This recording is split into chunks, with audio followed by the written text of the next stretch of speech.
Everyone আসসালামু আলাইকুম। কেমন আছেন সবাই? আশা করি সবাই ভালো আছেন। এখন গ্রীষ্মের সময় কাঁঠালের এঁচড় তো খুবই মজার একটা জিনিস। আমি 2-3 বারই খাওয়া হয়েছে আমার এই গ্রীষ্মের সময়, কিন্তু আপনাদের সাথে শেয়ার করা হয়নি। তাই একেবারে নর্মালভাবে আমরা যেভাবে রান্না করি, আমি চিংড়ি মাছ দিয়েও রান্না করে দেখেছি, তারপরে মাংস দিয়েও রান্না করে খেয়ে দেখেছি। সবই অনেক মজার হয়, কিন্তু আমরা সাধারণভাবে সবসময় তো চিংড়ি মাছের যে দাম বা বর্তমানে মাংস সব কিছুরই তো দাম বেশি, কিন্তু স্বাভাবিকভাবে আমরা যেভাবে বাগেরহাট এলাকায় রান্না করে থাকি সেভাবেই আপনাদের সাথে শেয়ার করব। এই কাঁঠালটা কিন্তু এক এক জায়গায় এক এক রকমভাবে কাটে। আমি সবসময়ের জন্য মানে আমাদের এলাকায় আমি বেশিরভাগ দেখছি এত সুন্দর করে কাটে, এরকম আর কোথাও এত সুন্দর করে কাটে না। এখানে একেবারে কোয়াগুলো, তারপরে বিচির যে খোসাটা সুন্দর করে ফেলে পরিষ্কার করে কাটা হয়।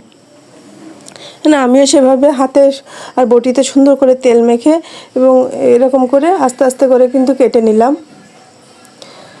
আর সবসময় যখন কাটার আগে অবশ্যই যে পানিতে রাখবেন, পানিতে অবশ্যই একটু হলুদ দিয়ে নেবেন, তাহলে আঠাটা তাড়াতাড়ি ছাড়িয়ে যাবে। আপনার আঠা নিয়ে অনেক কষ্ট করা লাগবে না বা সমস্ত জায়গায় মেখে লাগবে না, আর কষ্টটাও বের হয়ে যাবে। যে কোনো কর জাতীয় জিনিসে সবসময়ের জন্য একটু হলুদ দিয়ে নিলে, মানে কাটার সময় যে পাত্রে রাখবেন একটু হলুদ দিয়ে রাখলে তাহলে আর ওই যে কষ ভাবটা সব জায়গায় লাগে না আর কি।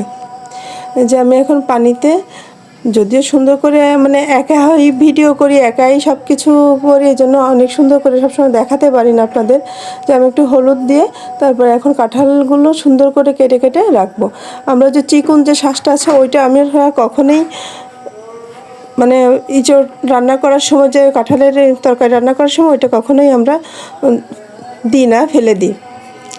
আর শুধু আমরা ওই যে উপরের যে লেয়ারটা আর কাঁঠালের কোয়াটা বিচিটা আমরা সবসময়ের জন্য উপরের যে শক্ত অংশটা ফেলে একদম পরিষ্কার করে রান্না করি। আমার ভিডিওটা যেহেতু অনেক এলাকার মানুষই দেখেন, তাই আপনাদের জন্য আপনাদের মতন করেই মানে আমরা যেভাবে রান্না করি সেভাবেই দেখিয়ে দিলাম। আর এখানে মশলা দিয়েছে আদা, রসুন, জিরা, গরম মশলা, তারপরে পেঁয়াজ, সমস্ত সব কিছু আমি একসঙ্গে বেটে নিয়েছি। আর শুকনো মরিচের গুঁড়া, হলুদের গুঁড়া, ধনের গুঁড়া, এগুলো আমি পরে ব্যবহার করি। এগুলো আগে ভালো করে কষিয়ে নেব, আর সঙ্গে একটি তেজপাতাও দিয়ে নিই, কারণ এখানে আমি কোনো মাছ বা মাংস ব্যবহার করছি না, সাধারণভাবেই রান্না করছি। একটু নারকেল দুধ ব্যবহার করব পরে, সেভাবেই আপনাদের সাথে দেখাবো।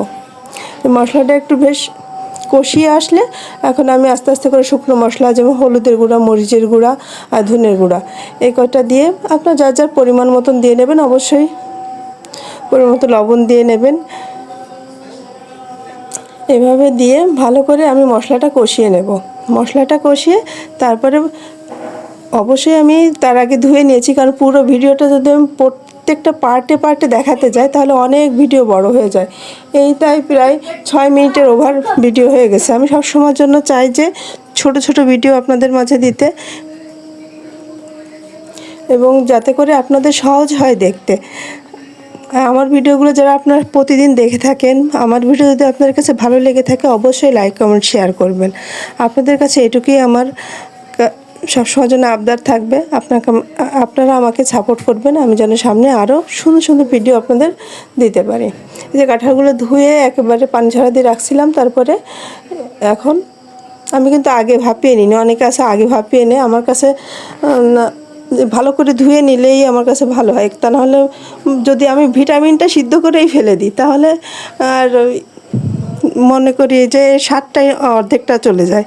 তাই আমার কাছে মনে হয় আমি খুব কম মোচা, ডুমুর, এগুলো এখন মানে গ্রামীণ যে রান্নাগুলো এগুলো আমি সিদ্ধ করি খুব কম। এটা যদি ফ্রিজে রাখার প্রয়োজন হয়, যদি ফ্রিজে আমি ডিপ করে রাখবো তাহলে আমি সিদ্ধ করে হালকা ভাপে দিয়ে নিই, কিন্তু আমি পুরো সিদ্ধ কখনোই করি না। আর এভাবে কষিয়ে রান্না করে দেখবেন আপনার খাবারের টেস্টটাই কিন্তু অন্যরকম লাগবে।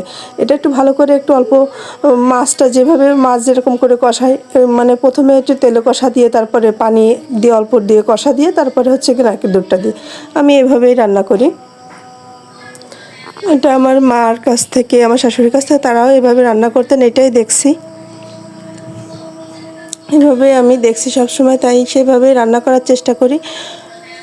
আর কিছু কিছু আইডিয়া নিজেও যে বের করি যে একই রকমভাবে একভাবে রান্না না করে বিভিন্নভাবে বিভিন্ন পদে রান্না করলে অনেক সময় টেস্টের ইয়েও বাড়ে। এটা এইভাবে আর কি ভালো করে কষিয়ে নিলাম।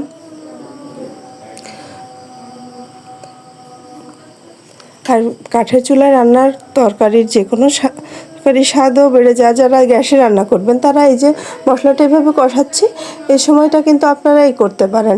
এই সময়টা ভালো করে একটু তেলও যে কষাটা, ওই কষাটা দিয়ে অল্প একটু পানি দিয়ে একসঙ্গে আপনারা প্রেশার কুকারে দিয়ে দিতে পারেন। তাহলে কিন্তু আপনাদের গ্যাসও বাঁচবে, সময়ও বাঁচবে। যারা আমার ভিডিওগুলো কষ্ট করে এতক্ষণ আমার সঙ্গে ছিলেন আর এতক্ষণ দেখলেন, অবশ্যই আপনাদেরকে অসংখ্য ধন্যবাদ, কারণ আপনাদের সাপোর্ট দিয়েই কিন্তু আমি সামনে এগোবো। আর এখন এই যে কাঁঠালের এঁচোড়টা আমি ভালো করে কষিয়ে নিয়েছি। এখন নারকেল দুধটা দিয়েই আমি ঢাকা দিয়ে ভালো করে তেলটা ফুটিয়ে নেব। আর এভাবেই রান্না করলে মনে করি যে কোনো মাছ মাংস লাগবে না, এটি দিয়েই 1 প্লেট ভাত খাওয়া যাবে। এটা এতটা মজার হয়। আর নারকেল দুধ যদি কাঁঠালের এঁচোড়ের সঙ্গে দেওয়া হয়, টেস্টটা অসাধারণ আসে। যারা নারকেল দুধে রান্না করে খেয়ে দেখেছেন অবশ্যই তারা জানেন। অনেকের পছন্দ। গরমের সময় অন্তত যে মানে এই যে গ্রীষ্মের সিজনে যে সবজিগুলো, তার ভিতরে কাঁঠালের এঁচোড় কিন্তু বেস্ট একটা অপশান। আর খেতেও কিন্তু অসাধারণ সব সময়ের জন্য। আপনারা যারা আমার ভিডিওগুলো দেখে থাকেন সবাই আমার জন্য দোয়া করবেন, আমি যেন আরও সুন্দর সুন্দর ভিডিও দিতে পারি। আর এভাবে আমার রান্নাটা কিন্তু হয়ে গেল। সবাই ভালো থাকবেন। আল্লাহ হাফেজ।